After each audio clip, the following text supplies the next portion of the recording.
Welcome to learn easy. आज का हमारा टॉपिक है सिटीजनशिप। हमारी पॉलिटी थोड़े दिन के लिए बीच में रुक गई थी। ठीक है, आज का हमारा टॉपिक है सिटीजनशिप। सिटीजनशिप को हम दो पार्ट्स में इसको कवर करेंगे। पहला पार्ट जो होगा ये आपका जर्नल होगा।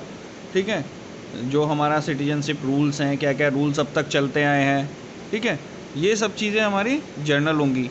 सेकंड पार्ट में हम जो करेंगे इसमें सिटीजनशिप में, वो करंट एस्पेक्ट और इसके अमेंडमेंट्स, जो अमेंडमेंट्स सिटीजनशिप में अब तक होते हुए आए हैं। ठीक है, जैसे 1955 में हुआ, 86 में हुआ, 92 में हुआ, 2003, 2005, 15 और 2019 जो लेटेस्ट है। ठीक है, तो ये सारी चीज़ें जो है हम दो पार्ट में कवर करेंगे। पहले में अब वाली वीडियो में हम सिर्फ कवर करने जा रहे हैं सिटीजनशिप के जर्नल एस्पेक्ट्स केवल। ठीक है, जनरली जो कॉन्स्टिट्यूशन में दिया हुआ है हम सिर्फ उसको कवर करेंगे, और इससे अगले पार्ट में करंट और अमेंडमेंट्स। ओके, तो इसका मीनिंग क्या होता है, मीनिंग एंड सिग्निफिकेंस। ठीक है, सिटीजन माने होता है किसी भी कंट्री का मेंबर होना, किसी भी स्टेट का मेंबर होना। ठीक है, जो सारे के सारे राइट्स उस कंट्री के एंजॉय करे, उसे हम बोलते हैं citizen. Okay, member of a country enjoying all rights, civil और पॉलिटिकल। दो तरह के राइट्स होते हैं ना, सिविल और पॉलिटिकल। तो सारे के सारे राइट्स जो एंजॉय करे उसी को हम बोलते हैं सिटीजन। ठीक है, दूसरा टर्म है इसमें एलियन। Who is alien? विदेशी। सीधी सीधी अगर भाषा में बोला जाए तो जो भी विदेशी है उसको हम एलियन कहते हैं। ठीक है, member of other country do not enjoy all the rights. Alien के लिए सारे राइट्स नहीं होते हैं, थोड़े बहुत राइट्स ही उनको प्रोवाइडेड होते हैं। ओके, तो अब हम आगे चल रहे हैं इसमें।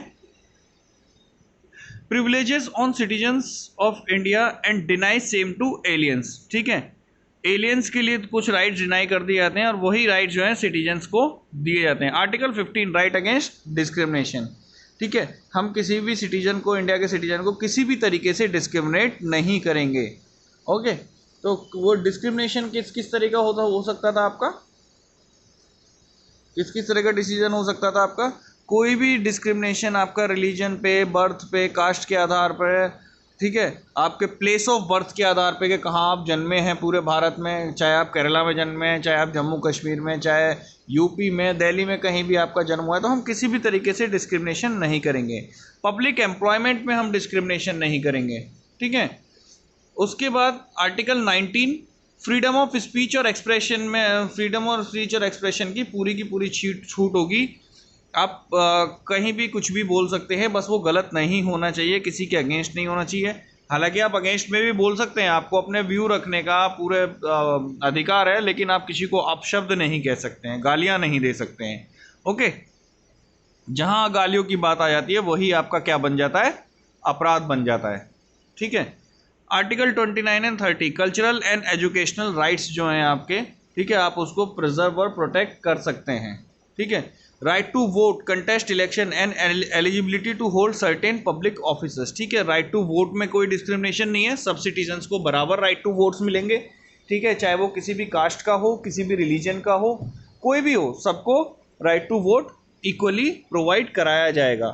ठीक है, उसको वो कहीं भी, अगर वो एलिजिबल है इलेक्शन में कंटेस्ट करने के, तो वो कहीं भी इलेक्शन में कंटेस्ट कर सकता है, बस डिस्क्रिमिनेशन नहीं होना चाहिए। ठीक है, उसे डिस्क्रिमिनेट नहीं किया जाएगा, बस एलिजिबल होना चाहिए वो। ठीक है, नेक्स्ट है आपका eligibility to hold certain public officers. Certain public officers, government, public means government. मैं अपने पहले की वीडियोस में बता चुका हूँ कि पॉलिटिकल साइंस में, इकोनॉमिक ज्योग्राफी में जहाँ भी टर्म आएगा पब्लिक, पब्लिक का मीन्स होगा गवर्नमेंट। इकोनॉमिक्स में जहाँ भी टर्म आएगा पब्लिक, उसका मीन्स होगा government. Okay, next.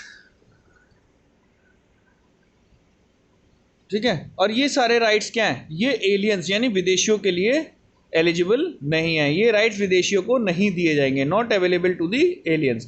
Public officers कौन कौन से हैं? जैसे सारे government officers, president, vice president, जज of supreme court and high court, governor of state, attorney general of India, advocate general of India. तो इस पर किसी भी सिटीजन को, अगर वो एलिजिबल है, टेस्ट क्वालिफाई कर जाता है, सिर्फ एक चीज़ से डिस्क्रिमिनेट किया जाता है कि अगर वो टेस्ट क्वालिफाई नहीं कर पाए।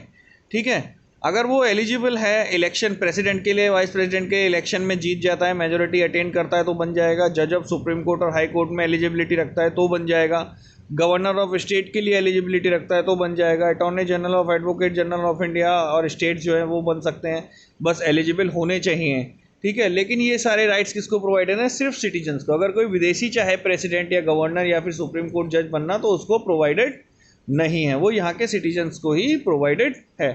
Okay, so constitutional provisions of citizenship, article 5 to 11 part 2 introduction है। Okay, the constitution identify the person who became the citizen of India at its commencement 26 January 1950। Okay, तो 26 जनवरी को जितने भी सिटीजन्स है, अब सिटीजनशिप के लिए क्या क्या रूल्स हैं वो अभी हम आगे देखेंगे। 26 जनवरी के बाद जितने भी लोग यहाँ पे हैं वो सारे के सारे सिटीजन माने जाएंगे। ठीक है, डिफरेंट टाइम्स पे यहाँ पे अमेंडमेंट्स हमारे होते रहे हैं सिटीजनशिप एक्ट में। जो सिटीजनशिप एक्ट 1955 आया था उसमें टाइम पे इसमें अमेंडमेंट होते रहे, उनको हम नेक्स्ट वीडियो में अभी देखेंगे। ठीक है, तो वो अमेंडमेंट कौन कौन सी ईयर में हुए? 1986 में, 1955 के बाद 86 में, फिर 92 में, 2003 में, 2005 में, 2015 में और 2019 में।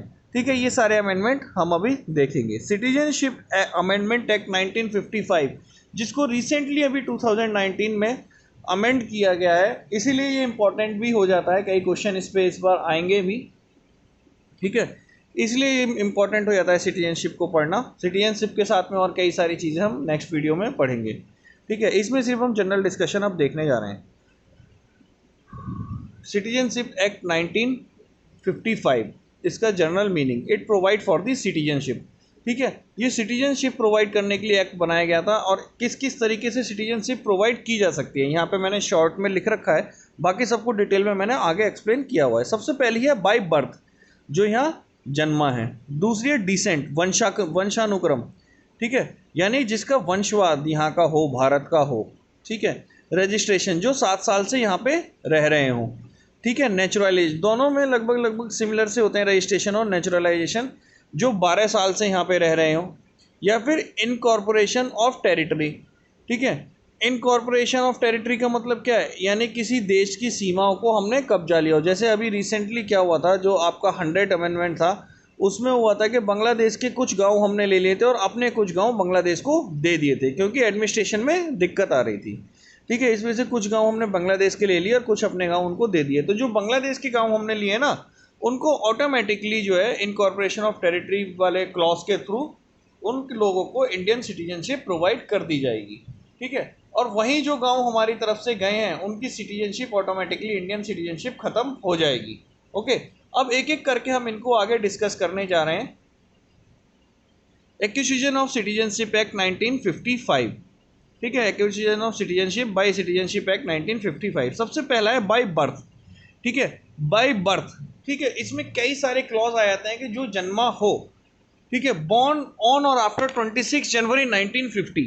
ठीक है, 26 जनवरी 1950 से पहले या उस दिन जन्मा हो। ऑन और आफ्टर, बाद में ऑन और आफ्टर 26 जनवरी 1950, यानी कि 26 जनवरी को या उसके बाद में जन्मा हो, पर 1987 1 जुलाई 1987 से पहले जन्मा हो, उसको सिटीजनशिप यहाँ की मिल जाएगी, भारत की। दूसरा क्लॉज, अब ये 1 जुलाई 1987 वाला क्लॉज क्या आ जाता है? ठीक है, इसको देख लेते हैं। 1 जुलाई 1987, बॉर्न ऑन और आफ्टर 1 जुलाई 1987, तो दोनों पेरेंट्स में से एक पेरेंट्स जो है उसका इंडियन सिटीजन होना चाहिए उसके बर्थ के टाइम पे। ध्यान रखना, उसके बर्थ के टाइम पे। क्लॉज इसमें 3 क्लॉज आएंगे। ठीक है, पहला क्लॉज 1987 वाला। ठीक है, दूसरा क्लॉज आ जाएगा इसमें 2003 वाला। पहला और सबसे पहला जो चल रहा था वो 26 जनवरी से 1987, 87 से फिर 2003 वाला। ठीक है, तो जो पहला क्लॉज था ये 1987 वाला, कि उसमें 1950 से लेकर 1987 तक जन्मा है, भले ही उसके पेरेंट्स इंडियन सिटीजन है या नहीं, लेकिन वो भारत में जन्मा है तो भारत का नागरिक माना जाएगा, भले ही अमेरिका के कुछ लोग आके इंडिया रह रहे हो, है ना। और उसका जन्म 1 जुलाई 1987 से पहले, यानी कि 30 जून को, अगर 30 जून को भी इंडिया में होता है, ठीक है, तो भले ही उसके पेरेंट्स इंडियन सिटीजन है या नहीं, उसको ऑटोमेटिकली इंडियन सिटीजनशिप मिल जाएगी। वहीं अगर कोई पर्सन 1 जुलाई 1987 के बाद जन्मा है, ओके, 1 जुलाई 1987 के बाद जन्मे होने की वजह से, है ना, उसको इंडियन सिटीजनशिप नहीं, कई बार नहीं मिलेगी। क्यों? क्योंकि उसके कोई भी पेरेंट्स इंडिया के नहीं हैं सिटीजन। ठीक है, दोनों में से 1 जुलाई 1987 के बाद जन्मे हुए बच्चे के पेरेंट्स दोनों में से किसी एक का इंडिया का सिटीजन होना जरूरी था। ठीक है, 1 जुलाई 1987 से, ठीक है। नया सिटीजनशिप एक्ट जो आया था 2003 में, और वो लागू हुआ था 1 दिसंबर 2004 को, 4 दिसंबर 2004 को लागू हुआ था वो। ओके, तो उसके बाद में अब यहाँ तक क्लियर है। अब बॉर्न ऑन और after 1 July 1987 but either of his parents should be the citizen of India at the time of his birth. दोनों में से कोई एक पेरेंट सिटीजनशिप इंडिया का सिटीजन होना चाहिए उसके बर्थ के टाइम पे। But born before the commencement of the citizenship act of 2003। ठीक है, यानी कि 2003 का जो एक्ट आया था, अमेंडमेंट हुआ था, उससे पहले का होना चाहिए। ठीक है, नेक्स्ट क्लॉज आया था इसमें, born after the commencement of citizenship act 2003 born and born after 4 December 2004 his both the parents should be the citizen of India. पहले क्या था, दोनों में से कोई एक पेरेंट होगा इंडिया का सिटीजन तो उसको सिटीजनशिप मिल जाएगी। लेकिन 2004 यानी 2003 का जो सिटीजनशिप एक्ट आया उसमें कर दिया, अगर 4 दिसंबर के बाद कोई भी, 4 दिसंबर 2004 के बाद कोई भी इंडिया में अगर पैदा होता है तो उसके दोनों माता पिता का इंडियन सिटीजन होना जरूरी हो जाता है। Okay,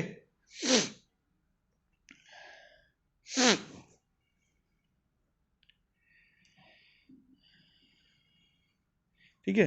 can not acquire citizenship if parents are foreign diplomats और पेरेंट्स आर एनिमी एलियंस। ठीक है, कोई भी आदमी को सिटीजनशिप, अगर वो इंडिया में जन्मा है, उसके बच्चों को सिटीजनशिप नहीं मिल सकती है। क्यों? क्योंकि उसके पेरेंट्स फॉरेन डिप्लोमेट मतलब फॉरेन कंट्री के लिए काम कर रहे हैं, या फिर वो फॉरेन एनिमी है, हमारे एनिमी कंट्री के हैं। ठीक है, तो उसको यहाँ पे सिटीजनशिप नहीं मिलेगी। ठीक है, नेक्स्ट आता है बाय डिसेंट, वंशानुक्रम, वंश की वजह से। ठीक है, a person outside India can be the citizen of India. ठीक है, बाहर का पर्सन भी भारत का नागरिक हो सकता है। कब? बॉर्न और आफ्टर 26 जनवरी 1950 बट बिफोर 10 दिसंबर 1992। अगर 10 दिसंबर 1992 से पहले और 26 जनवरी 1950 के बाद का उसका जन्म है, ठीक है, और उसके पिताजी यहाँ के भारत के नागरिक हैं, तो उसको यहाँ की नागरिकता आसानी से मिल जाएगी। नेक्स्ट, बॉर्न आफ्टर 10 दिसंबर 1992। ठीक है, 92 तक क्या था कि उसके पापा को भारत का नागरिक होना चाहिए। अब 10 दिसंबर 1992 में जो अमेंडमेंट आया, ठीक है, उसमें क्या रूल डाल दिया गया? उसमें ये रूल डाल दिया गया कि 10 दिसंबर 1992 के बाद जन्मे हुए बच्चों को, है ना, उसके माँ बाप में से दोनों में से कोई भी एक, his parents is a citizen of India at the time of his birth. ठीक है, दोनों में से, माता पिता में से दोनों में से कोई भी, पहले सिर्फ पिता थे, अब माता पिता दोनों हो गया, दोनों में से कोई एक भी अगर भारत का नागरिक है तो उसको सिटीजनशिप मिल जाएगी। Okay, next, a person will not be the citizen of India born outside India after 3 December 2004 unless is birth is registered in Indian consulate with in the year of his birth. ठीक है, मान लो कि किसी बच्चे का जन्म जो है भारत के बाहर हो रहा है, ठीक है, लेकिन उसके माता पिता जो है भारतीय नागरिक हैं, तो उस बच्चे को भारतीय नागरिकता तब मिलेगी जब उसके माता पिता जो है यहाँ पे भारत में उसके बर्थ के 1 साल के अंदर अंदर उसका रजिस्ट्रेशन करवा देते हैं। किसी के भी थ्रू रजिस्ट्रेशन उसका करवा दें कि हम यहाँ पे अपने बच्चे को रजिस्टर कराना चाह रहे हैं भारतीय नागरिक के लिए। हम दोनों तो भारत के नागरिक हैं ही, लेकिन फ़िलहाल अपने जॉब के पर्पज़ से या एजुकेशन के पर्पज़ से या फिर किसी और गवर्नमेंट रीज़न के पर्पज़ से हम विदेश में रह रहे हैं। ओके, नेक्स्ट आया था आपका bye registration.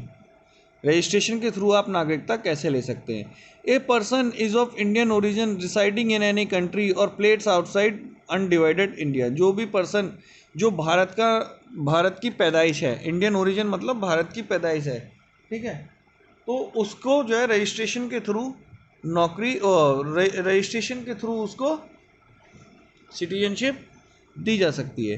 A person of Indian origin residing in India for 7 years. ठीक है, residing in India for 7 years.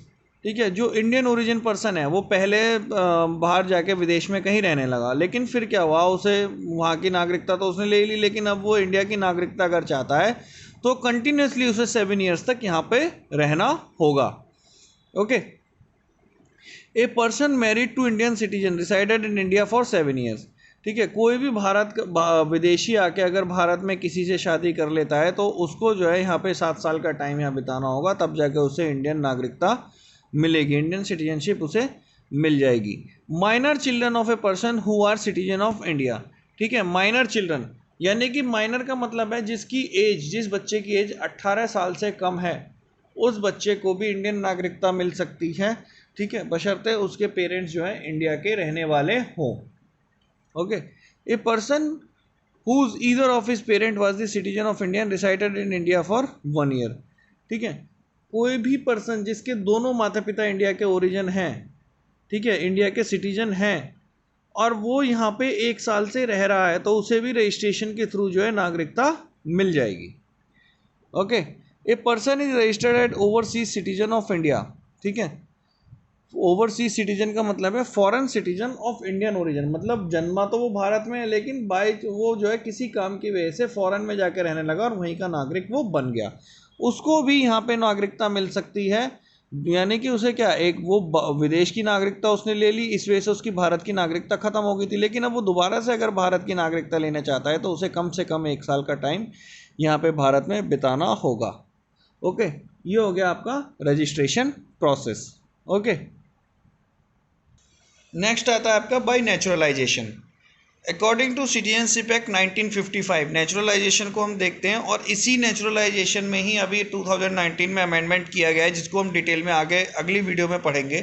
ठीक है, तो नेचुरलाइजेशन जो प्रोसेस है, ठीक है, person is not an illegal migrant, यानी कि इलीगल माइग्रेंट बाहर से अवैध तरीके से भारत में ना आया हो वो। ठीक है, person satisfies the qualification for naturalisation. ठीक है, नेचुरलाइजेशन की जितनी क्वालिफिकेशन है उसको सेटिस्फाई करे वो, ठीक है, जो कि 3rd शेड्यूल में मेंशन की गई हैं। Okay.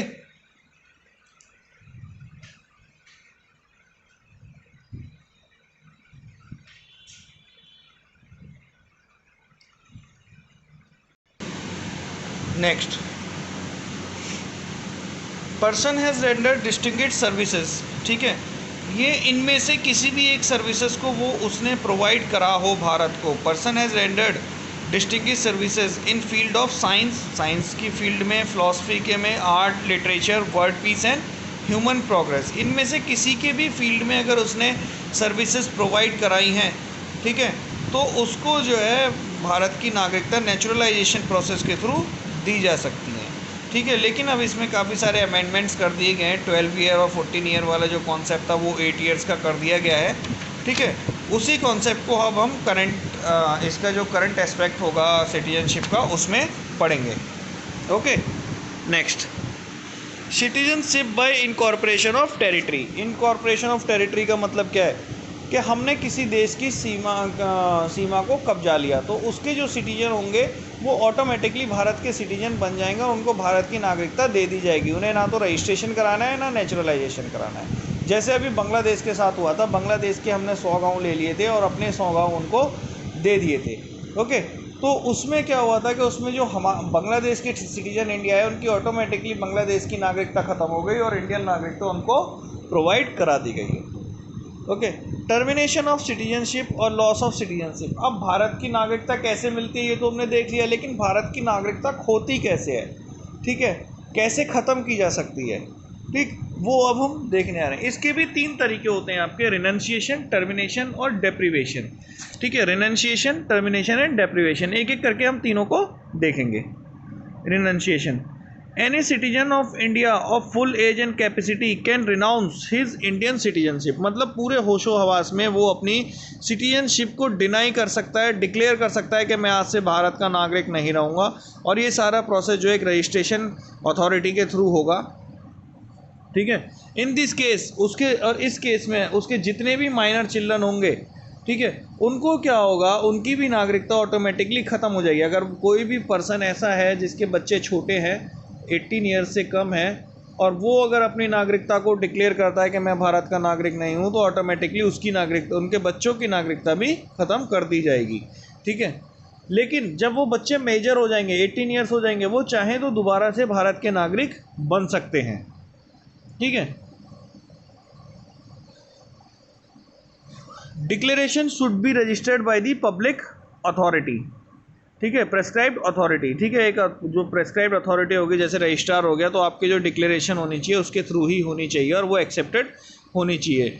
Declaration can be withheld. अब ये भारत सरकार की मर्जी होती है कि आपने भारत की नागरिकता समाप्त करने के लिए एक रजिस्ट्रेशन कराया अपना, ठीक है, लेकिन क्या होगा कि वो उसको भारत सरकार रोक सकती है अगर वॉर चल रहा है तो। ठीक है, अगर कोई वॉर चल रहा है तो आपकी नागरिकता को विदहोल्ड कर दिया जाएगा। His minor child who had lost the citizenship. ठीक है, जो जिन्होंने अपनी सिटीजनशिप खो दी है माइनर चाइल्ड ने, वो दोबारा से अपनी सिटीजनशिप ले सकते हैं। ओके, नेक्स्ट हेडिंग होती है इसकी टर्मिनेशन ऑफ सिटीजनशिप। ठीक है, टर्मिनेशन ऑफ सिटीजनशिप कैसे टर्मिनेट कर सकते हैं? Any person who has voluntarily acquired the citizenship of other country, जिसने अपनी सिटीजनशिप दूसरे कंट्री की ले ली है, उसकी जो है नागरिकता ख़त्म कर दी जाएगी, टर्मिनेट कर दी जाएगी। ओके, नेक्स्ट है बाय डेप्रीवेशन। बाय डेप्रीवेशन, ठीक है, सेंट्रल गवर्नमेंट में by order any citizen of Indian citizenship. ठीक है, किसी भी भारत के नागरिक को ऑर्डर के थ्रू उसकी सिटीजनशिप को डिप्राइव यानी ख़त्म कर सकती है, गिरा सकती है। कब? इफ़ रजिस्ट्रेशन और naturalisation is obtained by fraud. अगर रजिस्ट्रेशन और नेचुरलाइजेशन के प्रोसेस से सिटीजनशिप ली गई है और वो फ्रॉड करके ली गई है, तो कभी भी भारत सरकार उसे ख़त्म कर सकती है। अगर किसी सिटीजन ने, जिसको नागरिकता मिली थी या नागरिक है भारत का, उसने जो है भारत के संविधान के प्रति डिसरेस्पेक्ट यानी कि इज्जत नहीं की है, तो उसकी भी सिटीजनशिप ख़त्म की जा सकती है। Unlawful engagement with the enemies during war. ठीक है, किसी भी तरह का विदेशियों से कांटेक्ट जो हमारे एनिमी हैं, ठीक है, मान लीजिए कि किसी के कांटेक्ट पाकिस्तान से या फिर किसी और ऐसी कंट्री से हैं, चाइना से है, जो भी कोई भी हम कंट्री एक ले सकते हैं, किसी भी एक कंट्री से हमारे कांटेक्ट किसी के ऐसे हो जाते हैं जो कंट्री हमारी एनिमी है और वो वॉर चल रहा है उस टाइम पे, ठीक है, तो उस टाइम पे जो है नागरिकता उसकी तुरंत ख़त्म कर दी जाएगी। If a citizen is sentenced in a country for minimum of 2 years, ठीक है, कम से कम 2 साल के लिए अगर किसी भी नागरिक को, भारत के नागरिक, ऐसे नागरिक को जिसने नेचुरलाइजेशन या रजिस्ट्रेशन से, नेचुरलाइजेशन ध्यान रखना, नेचुरलाइजेशन या रजिस्ट्रेशन के थ्रू नागरिकता हासिल की थी भारत की, ठीक है, लेकिन वो 2 साल के लिए जेल चला गया, कम से कम 2 साल के लिए अगर वो जेल चला जाता है, चाहे भारत में, चाहे भारत से बाहर किसी भी देश में अगर वो जेल चला जाता है, तो उसकी नागरिकता ऑटोमेटिकली ख़त्म कर दी जाएगी। Okay, citizen stage outside India for a continuous period of 7 years. अगर 7 साल तक कोई नागरिक, भारत का नागरिक बाहर जाके रह रहा है, ठीक है, किसी एजुकेशनल पर्पज़ या गवर्नमेंट सर्विस की वजह से, ठीक है, किसी एजुकेशनल पर्पज़ या गवर्नमेंट सर्विस की वजह से, पब्लिक सर्विस की वजह से, ठीक है, तो उसकी नागरिकता ख़त्म नहीं कर दी जाएगी। लेकिन अगर वो 7 साल से कंटिन्यू रह रहा है कि ये दोनों कंडीशन नहीं होनी चाहिए, एजुकेशन और सर्विसेज, तो उसकी नागरिकता ख़त्म कर दी जाएगी। ठीक है, सिंगल सिटीजनशिप, भारत देश में सिंगल सिटीजनशिप का प्रोविज़न है। ये सिंगल सिटीजनशिप जो है आपकी प्रोवाइड करती है, आपको सिर्फ भारत के नागरिक होंगे, आप किसी राज्य के नागरिक नहीं होंगे।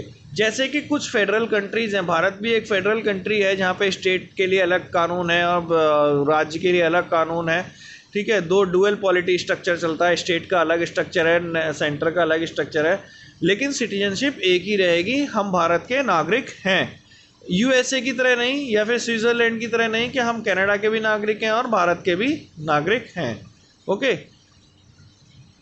ये चैप्टर हमारा ख़त्म हो जाता है। नेक्स्ट टॉपिक जो होगा हमारा, वो होगा हमारा करंट एस्पेक्ट्स ऑफ सिटीजनशिप। जितने भी हमारे अमेंडमेंट्स हुए हैं वो सारे एस्पेक्ट्स हम इसमें देखेंगे, ठीक है। करंट में सिटीजनशिप में क्या चल रहा था और क्या चल रहा है, उस चीज़ को हम इसमें देखेंगे। NPR, नेशनल पॉपुलेशन रजिस्टर, और नेशनल रजिस्टर फॉर सिटीजनशिप, वो क्या था और क्या है, क्या दोनों में डिफरेंस है, वो चीज़ें इसमें देखी जाएगी। ओके, सबसे ज़्यादा क्वेश्चन सिटीजनशिप पे आपके पुट अप हो सकते हैं। ओके।